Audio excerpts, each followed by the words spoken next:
Steve here. Welcome back to Wrestle Juice. It's Monday, so it's time for your hot takes. I'm looking for hot takes past, present, future. Make sure you're subbed to the channel so you always get notified when I put up one of these hot takes community threads, so you can get maybe, there's a lot of them here.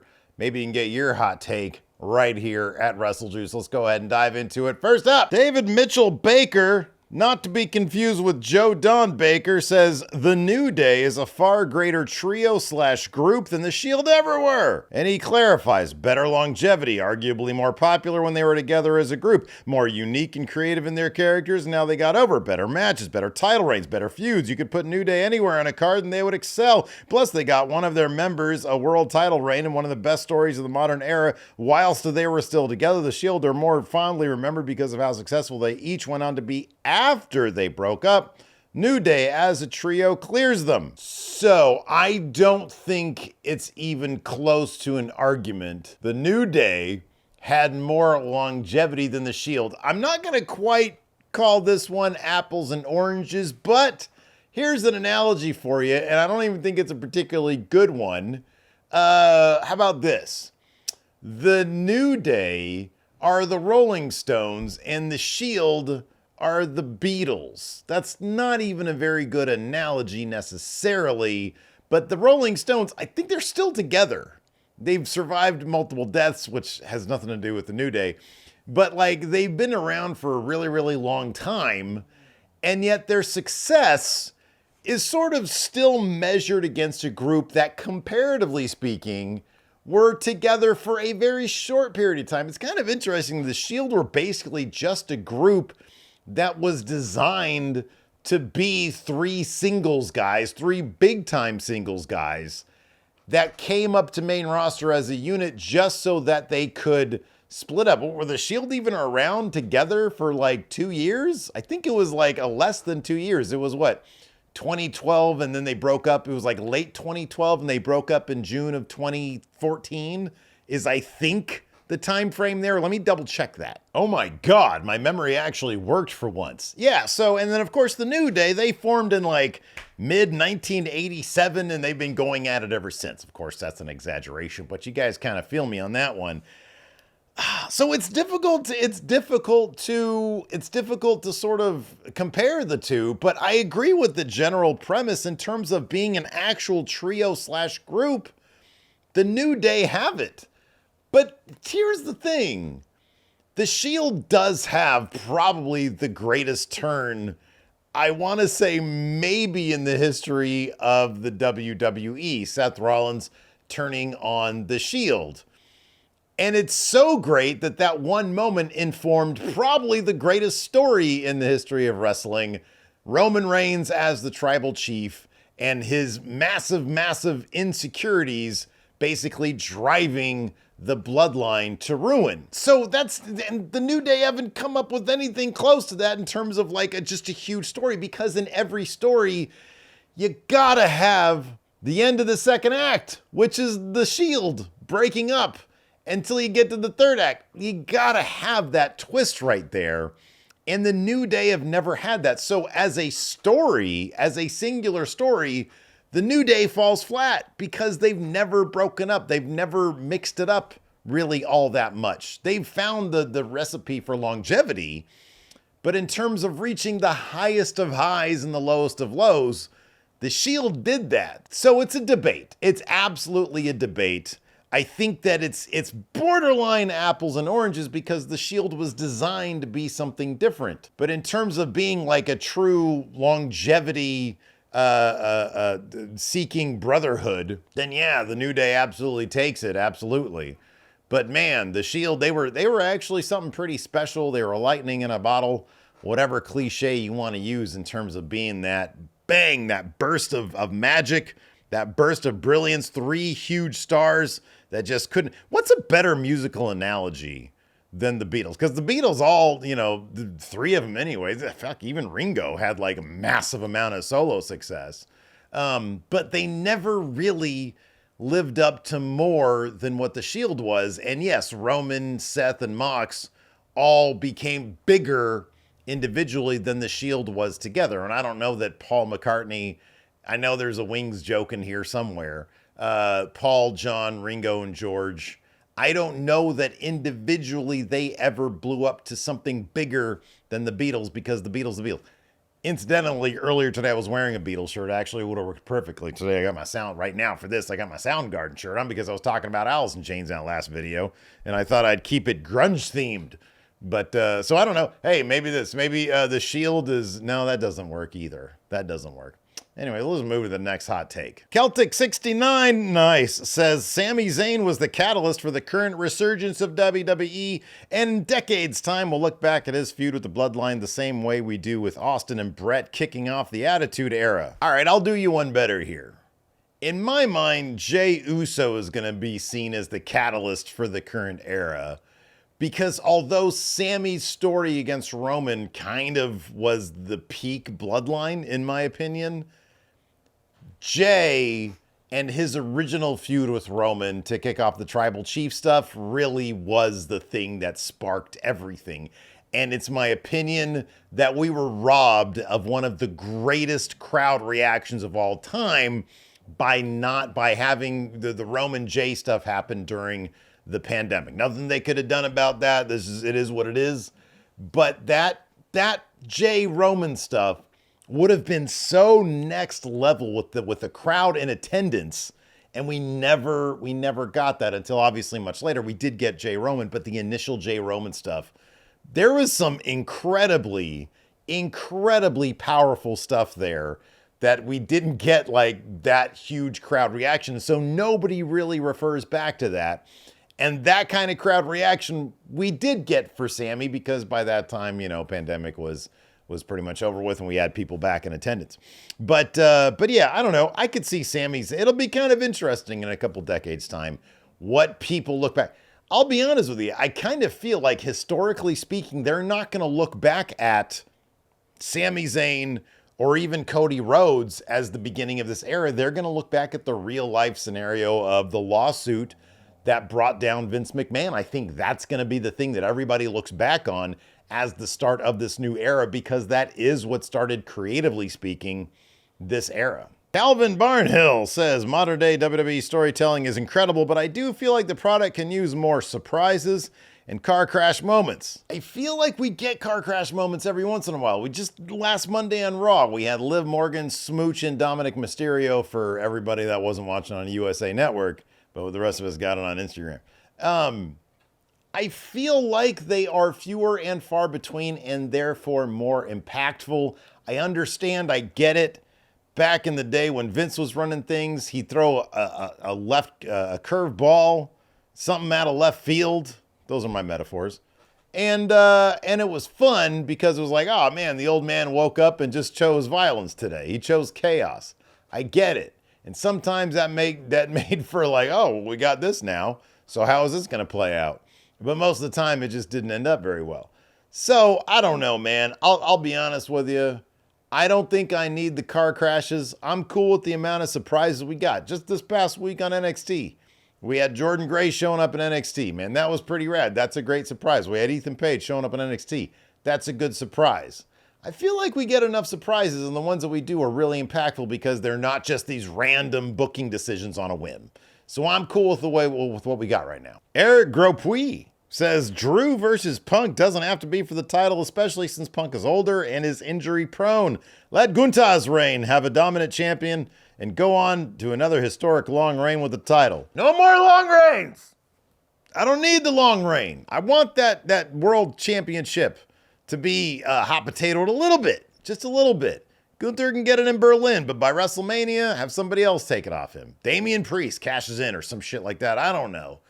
Gunther had his long reign. Roman had his long reign. Cody's probably going to end up with a long reign until the final boss comes along. Throw your L's up. Let that World Heavyweight Championship breathe a little bit. Let it go out and sow some oats. Oh, man. Let it rock some worlds out there. We don't need more long reigns. Drew versus Punk, I kind of feel needs the title. And if Punk wins it and he gets injured, guess what? He could just vacate it. They've done it before. Or how about this? Somebody else, he vacates it, and then somebody else gets the title, and then CM Punk, when he's healthy and he comes back, He brings the real world championship with him. I like poking the bear, guys. Tristan, 8735, says the fact that Kurt Angle does not have a 5-star match delegitimizes Dave's star ratings.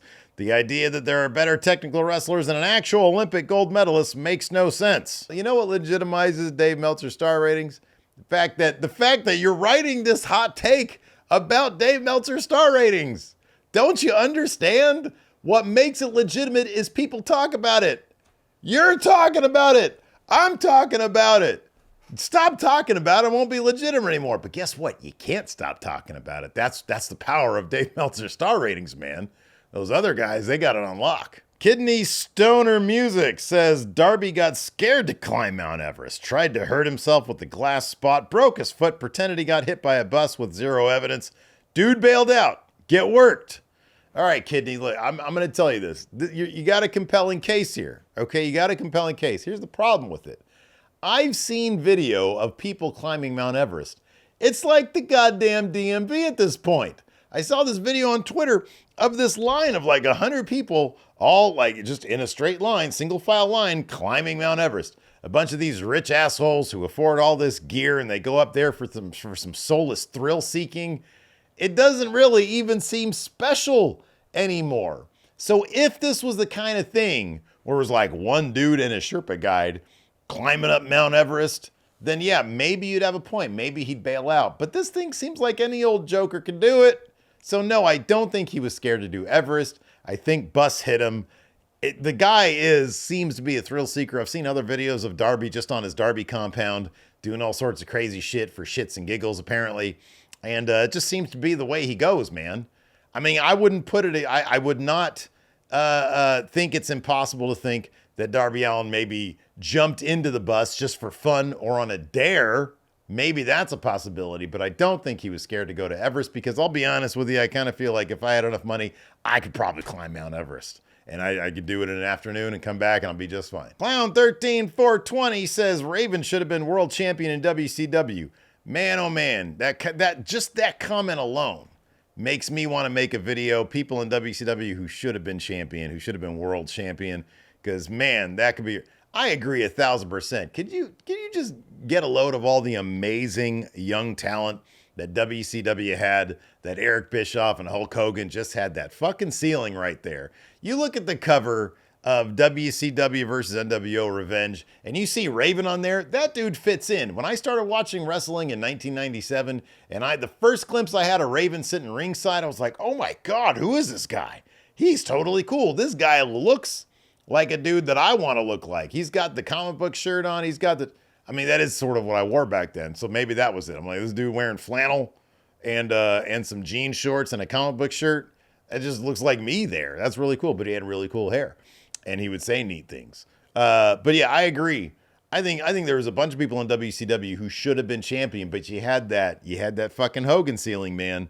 And if your name wasn't Goldberg, or Lex Luger, bizarrely, he wasn't going to put you over. Shotgun Sean says, as much as I would love Drew to win at Clash of the Castle, there's probably a much better long-term story with Drew getting screwed out of a win at every Clash of the Castle. I'm going to stop you there. No, that's a terrible idea. I don't want that to happen. Dude, I want to see that. I thought the place 2 years ago, I thought the roof was going to blow off that place. Drew McIntyre beating Roman Reigns. They really set that one up good. No. He needs to walk in there with that stupid Broken Dream theme song that everybody wants to hear. I almost call it a soundtrack. And he needs to win that title off of Damian Priest. Solidifying his world title run is terrible. So that Damian Priest can then go win Money in the Bank and win it back or something. And yeah, that's what's got to happen. He's got to win that thing. Him and Punky got a feud for that title, man. And then Gunther's got to win it. I don't know what happens first. Chicken and egg situation. I don't know. JMC says Jack Perry's bus is better than Lex Luger's bus. Yeah, because Jack Perry's driving his bus. Aesthetically speaking, it is way cooler. It's one of them. It's not really even a bus. It's like a trailer, right? What do you call those things? It's like a caravan, right? And it looks pretty dumpy. It looks pretty fucked up. And he's actually driving this thing from show to show, which is absolutely amazing that he's doing that. And then it's got that scapegoat spray painted on it. That's my jam. He spray painted that bus just like I spray painted the Real World Championship over there. Meanwhile, Now, if the question is, which bus would you rather ride in? Give me the Lex Express. That thing had like one of them little TVs with probably like little VCR in it. And so Lex Luger could just sit there and watch whatever he wanted to watch on VHS back then. Did he want to watch a workout tape? He could watch a workout tape. Did he want to watch The Godfather? They probably had like a 2 VHS set because that movie was hella long. Did he want to watch pornography? He could do anything he wanted in that bus. And he didn't have to drive. They had some other dude driving him. Give me the Lex Express. What looks cooler? Scapegoat Mobile. What is cooler? Lex Express. Because you get in there and you just chill all day long. You play some Sega Genesis. Mr. Van Cleef says Mox's interim world title reign in summer of 22 was better than any AEW world title reign since. His was definitely booked the strongest.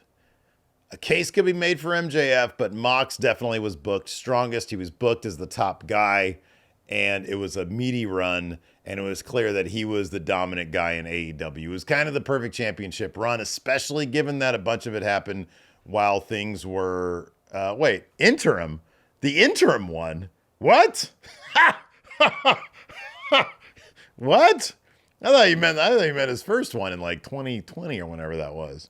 Yeah, I don't know about all this. Choweezy says, it pains me to say this, but with the momentum that NXT is on right now, when it's all said and done, Shawn Michaels' NXT may be more well-rounded and might have a higher ceiling than Black and Gold NXT. Yeah, I think they're getting to that point. The next 6 months to a year is going to be incredibly interesting for the NXT brand. Are they going to take it on the road? Who are they going to be bringing into NXT? Ethan Page not going to main roster, instead going to NXT.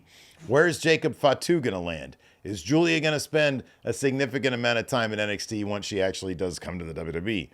A lot of it sort of depends on how they handle NXT with new signees coming in, because then you're just sort of back to the Black and Gold thing, where you have a mix of like homegrown talent and high profile names from outside WWE coming in. So where they sort of draw that line between who's on the main roster and who's in NXT coming from outside WWE is going to be very interesting. But when all is said and done, at the end of the day, so to speak, you might be right about this. AJ Daniels says TNA at its peak is more competition to WWE than AEW was. Hard disagree on this one, although I like where you're coming from. If you look at the total overall viewership numbers, the TV ratings back in the day, it isn't significantly different than what it is now. Back then, TNA was doing like 2 million in the overall viewership. WWE was more than doubling that up, their average viewership. In 2010, when TNA was at its peak, was around I think I looked this up on the internet, so that's where I'm getting it from, 4.5 million. So they're more than doubling them up. That's kind of what Raw is doing to Dynamite now. If you want to take WWE's biggest programming, and that's SmackDown, that's 2 million to what, Dynamite's doing right now, which is like 800,000 on a good week, more than doubling up. The big difference though, so that's sort of samesies, right? The big difference is pay-per-view numbers.